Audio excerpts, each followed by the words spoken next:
ituturo ko naman yung kanta ni Chris Lawrence na Ikaw Pala.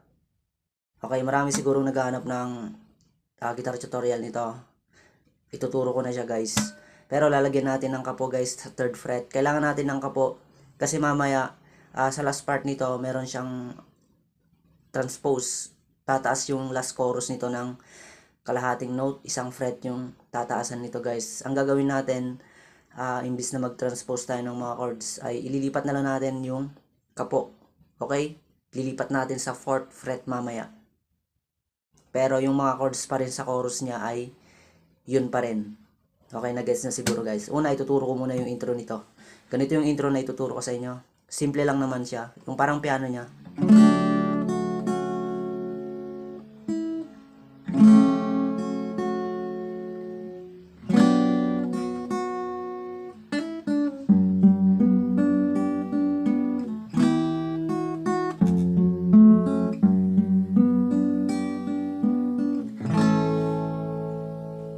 Yan. Nakikita nyo yung mga chords na yan guys. Okay? Bawat chord nyan, ituturo ko kung ano yung pipindutin natin at kakalabitin. Okay? Mag-position kayo ng C. Yan. Pero, idadamay natin guys na pindutin yung first string sa first fret dito. Kung kaya nyo yan, yan. Isabay nyo pindutin yung first at second string dyan. Yan, C. Tapos idamay nyo yung first string guys ha. C sustrata yung tawag sa chords na to. Pero C na lang. Dinagdag lang naman natin yon. Okay? Ganito ang gagawin natin. Strum natin ganito. Yan, di ba? Tapos, kalabitin natin yung first string. 2 beses na kalabit guys. Open yon. Okay? Strumin muna natin. Tapos, 2 kalabit. First string, open. Yon. Tapos, next, second string dito sa 3rd fret. Patungong E minor yan guys. Okay, dun sa E minor naman, pindutin nyo ulit yung first string. First fret. Tapos, dito lang, 5th string, 2nd fret. Parang ganito lang yung E minor natin. Parang E minor 7 yan. Pero E minor na rin. Yan. Tapos, first string, first fret. Yan, 2 string lang yung pinindot ko dyan. Strumin nyo lahat ng string. Okay, next. Kalabitin ulit natin yung first string, 2 beses, open. Okay, balik tayo sa C.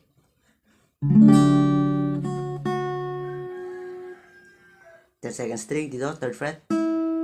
Then E minor. Okay, then next, di ba, A minor ang susunod dyan. Ang A minor natin, position ka ng A minor, pero idamay mo ulit yung first string, guys, sa ginawa natin sa C kanina, yung dinamay natin. Okay, strumin natin, mula 5th string pababa. Then, 2 beses ulit na kalabit. First string, open. Yon, ganoon sa part ng A minor.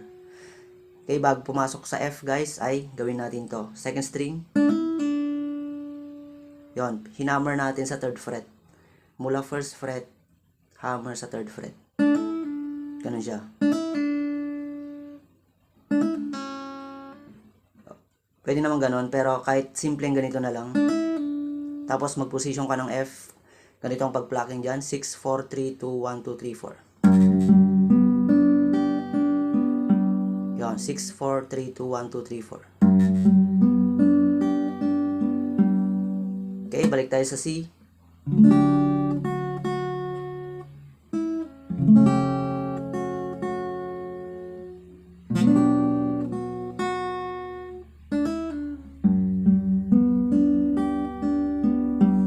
Okay, then next, D minor, di ba? Ganito lang. Yon, in-strum mo ng 1 down. Tapos, kakalabitin mo ulit yung first string, open, 2 beses. Yon. Then, mabilis kang mag-E minor. Plucking mo ng 6, 4, 3, 2. Then, lilipat ka sa F agad. Yung pag-pluck, kagaya ng unang F kanina, 6, 4, 3, 2, 1, 2, 3, 4. Then, yung sa last part ay G, isang strum na lang pababa. Yon, ganun siya. Okay, buuin natin guys.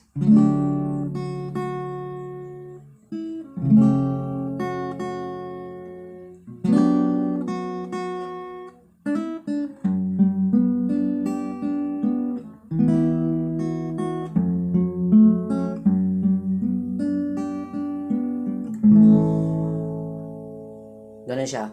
Pero kung gusto nyo strumming lang guys, ay pwede kahit tigi isang strum lang bawat chord. Then E minor, normal.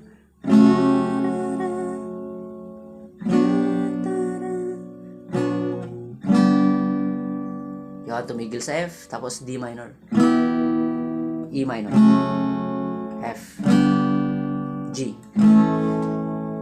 Ito na siya kung gusto nyo lang strumming lang guys. Tapos sa verse natin guys ha, turo muna natin yung mga chords. Gagamit tayo ng C.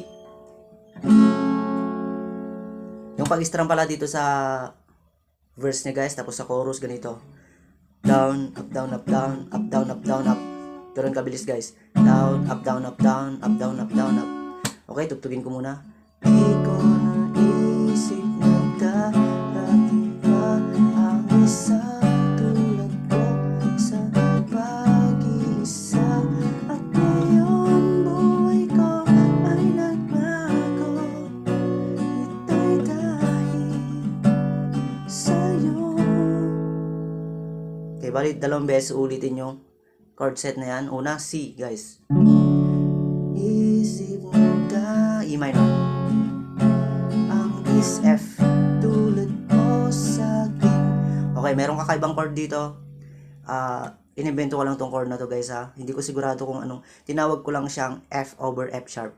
F slash F sharp. Okay, tuturo natin yan. Di ba galing sa F? Ang gagawin natin, alisin nyo yung nakabar, yung hintuturo. Yan, natira yung tatlo, di ba? Yung hintuturo natin guys, ilipat natin sa base ng F sharp. Ito 6 string 2nd fret. Yan. Kaya F over F sharp yan. Tapos, ni-remove ko dyan yung aking hinliliit. Pinky finger. Yan. Naging tatlo na lang yung natira, di ba? Pero tinawag ko na lang siyang F over F sharp. Ang pag-strum nyo, strumin nyo ng 6 string hanggang sa 2nd string. O kaya 6 to 4th string. Okay? Di ko naisip na darating pa ang tulad mo sa akin. Ito, F over F sharp. Pag-iisa. Then, babalik sa C. At ngayon buhay. Tapos, C over B guys. Mabilis mo lang ililipat. Yan. Yung bass lang. Okay? Yung middle finger nilagay ko sa 5th string ng 2nd fret. Ngayon buhay ko ay then A minor. Bago tayo da F sa'yo. Yun. Tapos second verse guys. Pareho yung mga chords yan. Kaya ko sinabing dalawang beses ulitin. Second verse na lang itawag natin doon. At nasabi ko di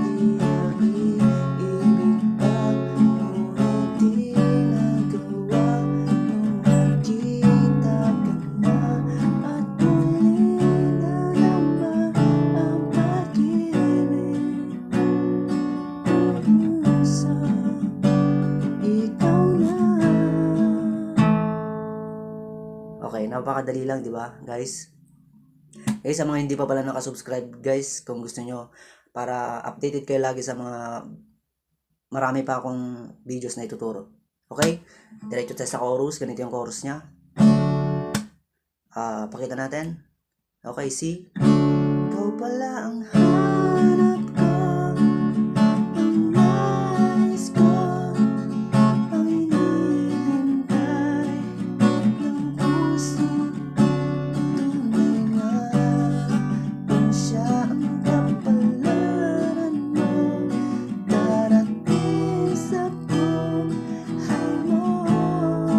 Ikaw pala ang langit ng pag-ibig ko, pinuhay mo ang puso ko sa nagkaano'y hindi magbabago. Unang chord C, E minor, let's go, A minor. Okay, then C7 ng puso. Okay, C7 guys, mag C kayo. Idagdag nyo tong third string. Itong hiniliit nyo yung pang finger. Third string, third fret. Yan, ganun yung C7. Okay? Then F. Then A minor. Kapalaran mo. D minor.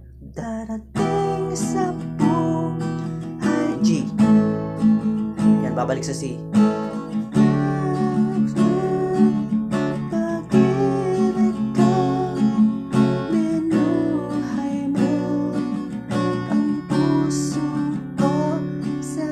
F.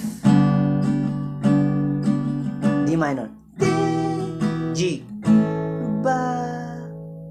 Magbabago ay diretso na yun guys sa interlude. Dalawang chords lang. C at G lang. G. Yan. Tapos ulitin yung second verse. O kaya ganito yung interlude natin. Di ba pag pinapakinggan natin ganito yung tunog niyan.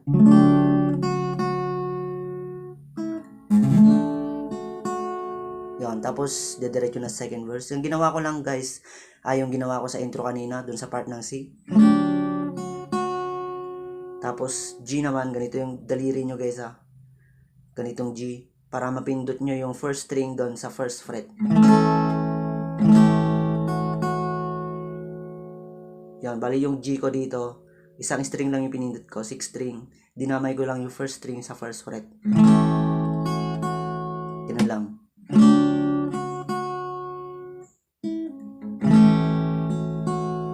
Tapos second verse na.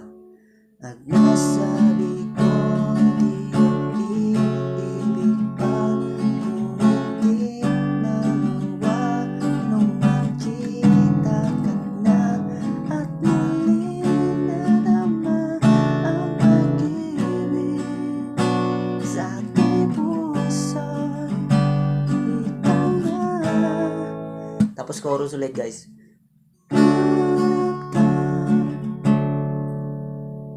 Okay? Basta chorus, ulitin nyo lang yung chorus guys ha. Tatalon tayo sa kanyang bridge. Ganito yung bridge niya.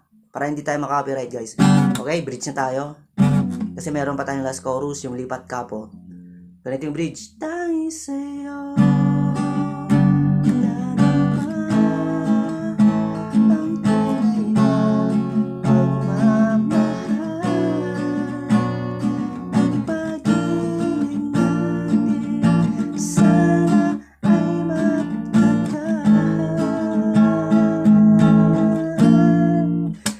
Unang chord, F. G. E minor. A minor. Okay, meron tayong bar chord dito. G sharp. Dito sa 4th fret guys. Parang F position lang siya pero 4th fret. G sharp yan. Tapos F sharp 7. Alisin natin yung pinky finger. Yan, ganyan lang yung F sharp 7.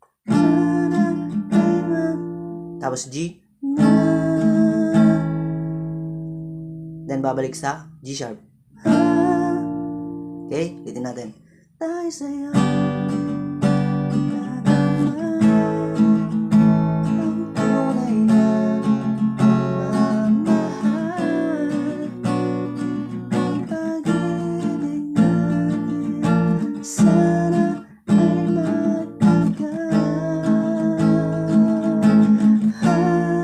Lipat ka po, mabilis. Yon, lipat mo lang sa 4th fret. Tapos same chords pa rin yung chorus. Diba, tumaas siya ng kalahating note.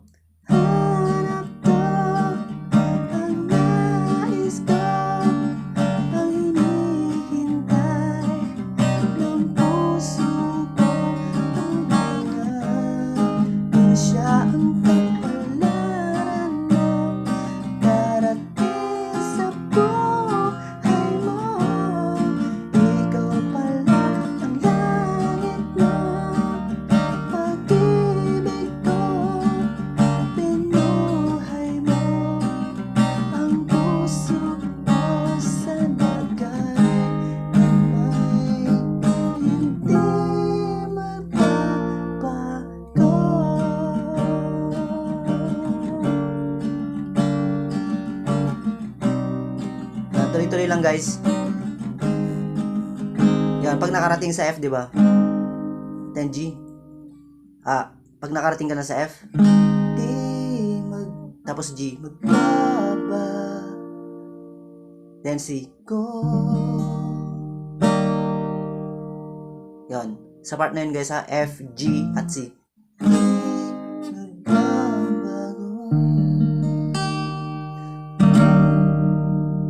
Alright, ganun lang kadali guys yung ikaw pala. Okay? Huwag nyo madalin yung paglipat ng kapo guys kahit meron naman yung buwelo kaya may timing pa rin yun. Okay, ganun lang kadali guys. At sana mag-subscribe po kayo at napakalaking tulong yan sa akin channel. Yun lang guys, salamat po. Bye-bye.